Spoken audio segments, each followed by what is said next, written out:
नमस्कार, मी विलास आव्हाड. आपण पाहता AV9 एक्सप्रेस. अजितदादांच्या राष्ट्रवादींचं जे 2 दिवसाचं शिबिर रायगडला पार झालं, त्याच्यामध्ये अजितदादांच्याकडून अनेक आरोप प्रत्यारोप करण्यात आले, अनेक खुलासे करण्यात आले किंवा अनेक गौप्यस्फोट करण्यात आले. शरद पवारांच्या बदलत्या भूमिका, शरद पवारांचं जे काही पूर्ण राष्ट्रवादीमध्ये ज्या काही घटना घडल्या, राजीनामा नाट्य असेल किंवा याला पाठिंबा नको त्याला पाठिंबा नको, या अशा संबंधित ज्या काही आरोप, जे काही अजितदादांच्या गटाचे जे काही लोकांनी आरोप केले, त्या संबंधी उत्तर देण्यासाठी जे काही राष्ट्रवादी शिल्लक आहेत, राष्ट्रवादी अजित पवार गटाकडून जे काही प्रश्नांचे भडीमार करण्यात आला, याच्यासाठी पत्रकार परिषद घेणं शरद पवारांना, सुप्रिया सुळेंना साहजिकच घेणं गरजेचंच होतं. आणि मग त्यानुसार त्यांनी ती जी पत्रकार परिषद पुण्यामध्ये लगेच दुसऱ्या दिवशी जी घेतली, पण त्याच्यासाठी त्यांनी वेगळा बहाणा केला की ही पत्रकार परिषद वगैरे काही कोणाला उत्तर देण्यासाठी नाही आहे. ही राज्यामध्ये जी काही दुष्काळाची परिस्थिती आहे, काय राज्यामध्ये काही जिल्ह्यामध्ये तालुक्यांमध्ये जे काही गारपीट झाले, अवकाळी पावसाने नुकसान केले, त्याच्या संबंधी जी काही आढावा बैठक घ्यायची आहे. मग लोकप्रतिनिधींना किंवा आपल्या कार्यकर्त्यांना काही सूचना करायच्या आहेत. मग लोकांना कशी मदत आपल्याला पोहोचवता येईल, लोकांसाठी शेतकऱ्यांसाठी काय करता येईल याच्यासाठी, किंवा सरकारकडून आपल्याला कुठली मागणी मागता येईल याच्या संबंधी एक आढावा बैठक म्हणून एक राष्ट्रवादीने पत्रकार परिषद घेतली असं दाखवलं. पण अक्षरशः या पत्रकार परिषदेमध्ये सुरुवातीच्या काही 1-2 प्रश्न असतील किंवा जे काही शरद पवारांचं 2 मिनिटाचं जे स्पीच असेल शेतकऱ्यांच्या बाबतीत, ते सोडता जवळजवळ 1 तास जी पत्रकार परिषद चालली, यामध्ये शेतकऱ्यांच्या बाबतीत कुठलाही उहापोह काही होताना दिसला नाही. ह्या पत्रकार परिषदेचा संपूर्ण जो काही रोख अजित पवारांवर होता. आणि यामध्ये त्यांचं असं म्हणणं आहे की अजित पवार हे सत्तेचे लोभी आहेत, त्यांना सत्तेशिवाय होणार नाही, आणि आम्ही भाजपच्या विरोधात निवडणूक लढलो आहेत, त्यामुळे आम्ही भाजपबरोबर जाणार नाही. भाजपबरोबर तुम्ही लढले, अगदी खरं आहेत, पण तुम्ही शिवसेनेबरोबर पण लढले होते.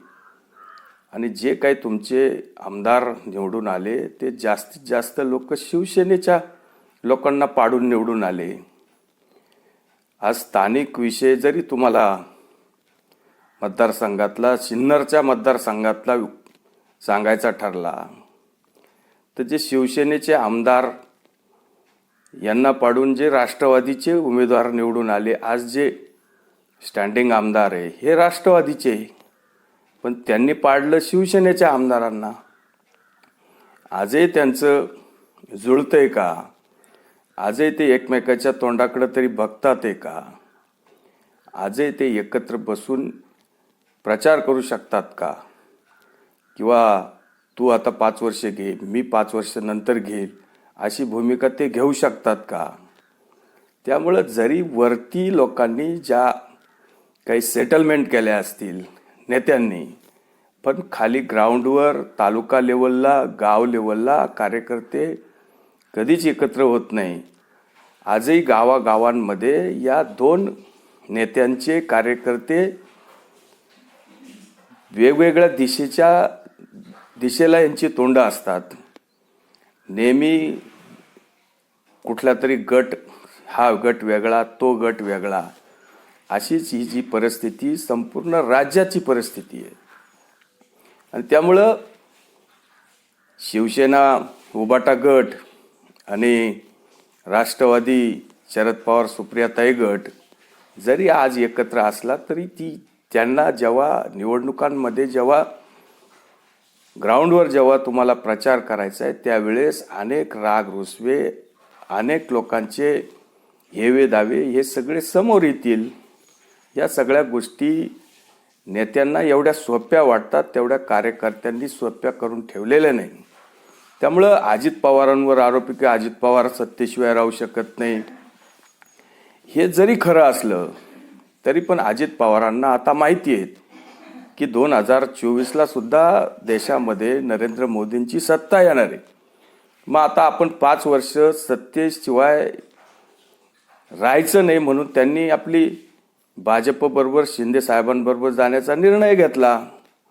आता तो तुम्हाला घेता आला नाही. तुम्हाला जर अजित पवारांवर जर आरोप होता तुमचा, तर तुम्हाला 2019मध्ये विधानसभेचं सत्तेसाठी माइंडेड नव्हतं, बहुमत नव्हतं. पण तुम्ही फक्त देवेंद्र फडणवीसांनी जे काही म्हटलं होतं का मी पुन्हा येईन, देवेंद्र फडणवीसांना तुम्हाला परत पुन्हा येऊन द्यायचं नव्हतं. म्हणून तुम्ही संजय राऊतांनी, उद्धव ठाकरेंनी आणि शरद पवारांनी जी काही व्यूहरचना केली आणि त्यातून उद्धव ठाकरेंना जे मुख्यमंत्र्याच्या खुर्चीचं आमिष दाखवून तुम्ही जो त्यांची जी युतीमध्ये त्यांनी जे बहुमत मिळालं होतं त्याचा अवमान करून आणि तुम्ही उद्धव ठाकरेंना देवेंद्र फडणवीसच्या पाठीत खंजीर खुपसायला लावला. म्हणजे तुम्ही तेव्हा सत्तालोभी नव्हते का? तेव्हा तुम्हाला सत्तेमध्ये बसवण्याचं बहुमत आलं होतं का? लोकांनी तुम्हाला त्या पद्धतीच्या जागा निवडून दिल्या होत्या का? मग त्यावेळेस तुम्ही दुसऱ्याला घेऊन तिसऱ्याच्या पाठीमध्ये खंजीर का खुपसला, हा प्रश्न सुद्धा आपल्याकडे येतो. पण शरद पवार जेव्हा बोलतात तेव्हा जी गोष्ट शरद पवार बोलतात ती अत्यंत दादांत खोटी असते आणि जे कधी बोलत नाही ती गोष्ट ते करत असतात. आता त्यांनी असं म्हणतं का मी कशाला राजीनामा देऊ, मीच पक्ष स्थापन केला, मला काय राजीनामा द्यायची गरज आहे? काहीच गरज नाही. कुणीच असं अपेक्षित केलं नव्हतं की शरद पवार राष्ट्रवादीच्या राष्ट्रीय अध्यक्षपदाचा राजीनामा देणार आहे. तो तुमचा निर्णय झाला, तुम्ही राजीनामा दिला आणि त्याचं 2 दिवसांनी नाटक तुम्ही उभं केलं. त्याचा आरोप अजित पवारांनी तुमच्यावर केलाय की स्वतः साहेबांनी सांगितलं की मी राष्ट्रीय अध्यक्षपदाचा राजीनामा देतो, तू सरकारमध्ये जा, सुप्रियाला राष्ट्रीय अध्यक्ष कर. या सगळ्या गोष्टी होत असताना तुम्ही 2 दिवसांनी जो पवित्रा घेतला, मग जितेंद्र आव्हाडांना असेल किंवा आनंद परांजपे असतील यांना जे बोलवून तुम्ही जो काही विधवा विलाप करायला लावला किंवा लोकांनी तिथं आंदोलन करायचं, रडायचं, गागायचं आणि म्हणायचं की शरद पवारांनी राजीनामा मागे घेतला पाहिजे, याच्यासाठी जे काही नाटक केलं हे आता संपूर्ण राज्याने पाहिले, देशाने पाहिले. याच्यामध्ये पूर्णपणे शरद पवारांचं जे वस्त्रहरण झाले ही गोष्ट आता काही लपून राहिलेली नाही. त्यामुळं या सगळ्या गोष्टी उत्तरं देणं न देणं हा जो तुमच्यावर जी वेळ आली, म्हणजे जेव्हा तुम्ही अजित पवारांच्या बाबतीत सांगितलं की अजित पवार सत्तेशिवाय राहू शकत नाही, अजित पवारांनी आमच्याबरोबर आता गद्दारीच केली असंही म्हणायला काही हरकत नाही. पण या सगळ्या गोष्टी, हा जो राष्ट्रवादीचा पक्ष, हा तुमचा जो इतक्या 50 वर्षाचा राजकीय प्रवास, हा मुळातच कोलाटउड्या, गद्दारी आणि कोणाच्या तरी पाठीत खंजीर खुपसूनच तुम्ही 50 वर्षाचं राजकारण केलेलं आहे. 1978 साली तुम्हाला मुख्यमंत्री जेव्हा व्हायचं होतं तेव्हा तुम्ही वसंतदादा पाटलांच्या पाठीत खंजीर खुपसून तुम्ही मुख्यमंत्री झालात, की ज्या वसंतदादा पाटलांनी तुम्हाला अगदी मुलासारखं सांभाळलं, मुलासारखं तुम्हाला मार्गदर्शन केलं आणि या राजकारणामध्ये तुम्हाला बोट धरून हातात बोट धरून तुम्हाला राजकारणामध्ये आणलं. तुम्ही त्यांच्याच पाठीत खंजीर खुपसून, म्हणजे आत्ताचा भाजप आणि त्यावेळेचा जनसंघ, म्हणजे तुम्हाला आज जरी भाजप आज समजा अच्युत वाटतोय, तुम्हाला भाजपबरोबर जायचं नाही, पण तुम्ही 1978 सालीच भाजपबरोबर युती करून वसंतदादाच्या पाठीमध्ये खंजीर खुपसलेला आहे. ही गोष्ट सुद्धा आता काही लपून राहिलेली नाही. आणि आता तुमचा जो राष्ट्रवादीची स्थापना, राष्ट्रवादीचा तुमचा पक्ष हा कशासाठी स्थापन झाला? फक्त सत्तेसाठी. तुम्हाला सत्ता पाहिजे त्याच्यासाठी राष्ट्रवादीची स्थापना झाली. विदेशी मूळ तुम्ही सोनिया गांधींचं पुढं केलं आणि सोनिया गांधींच्या सुद्धा पाठीत खंजीर खुपसून काँग्रेसचे काही आमदार तुम्ही महाराष्ट्रातले फोडून जे काही तुम्ही राष्ट्रवादीची स्थापना केली आणि मग 6 महिन्यातच परत तुम्ही जेव्हा काँग्रेसचंच सरकार स्थापन झालं तर तुम्ही परत त्याच काँग्रेसमध्ये सत्तेसाठी म्हणजे स्थानापन्न झाला. हा सुद्धा एक अक्षरशः हा लाचारपणा आहे. हे सुद्धा महाराष्ट्रातल्या जनतेने पाहिलेले. तुम्हाला सत्तेशिवाय जमणार नाही ही गोष्ट अतिशय खरी आहे. कारण जे काही पृथ्वीराज चव्हाणांनी किंवा काही गोष्टी सांगितलेल्या किंवा जे काही आता प्रफुल्लभाई पटेलांनी काही ते शिबिरात सांगितलं की 2004 सालीच शरद पवार आणि भाजपमध्ये युती होण्याची संभावना होती. जवळजवळ ती झालीच होती. पण भाजपच्या काही नेत्यांनी ही बातमी स्वर्गीय बाळासाहेब ठाकरेंकडे लीक केली आणि मग त्याच्यामुळं ही युती झाली नाही. म्हणजे 2004 मध्ये तुम्हाला असं वाटत होतं की भाजप परत अटल बिहारी रिपीट करतील, पण दुर्दैवाने तशी गोष्ट झाली नाही. देशामध्ये UPAचं सरकार आलं आणि तुमचं भलं झालं. तुम्ही परत त्या UPAमध्ये सुद्धा सत्तेमध्ये सहभागी झालात. तुम्हाला या सगळ्या गोष्टीचा आता विसर पण पडला असेल, पण सत्तेशिवाय तुम्ही पण राहू शकत नाही ही गोष्ट प्रकर्षाने सांगितली पाहिजे. पण आज जी गोष्ट महत्त्वाची आहे, ही गोष्ट महत्त्वाची म्हणजे शरद पवारांचं राजकारण ह्या सगळ्या लोकांनी बघितलंय, जवळून बघितलंय. मग काही लोकांचं मत आहे की अजित पवारांनी तेव्हाच का नाही, मग 2.5 वर्ष तुम्ही उद्धव ठाकरेंच्या नेतृत्वात मंत्रिपदाची शपथ का घेतली, किंवा एकनाथ शिंदेंना पण असे प्रश्न विचारले जातात. तर या गोष्टीचा सुद्धा आपण विचार केला पाहिजे की शिशुपालाचे सुद्धा 100 अपराध होण्यासाठी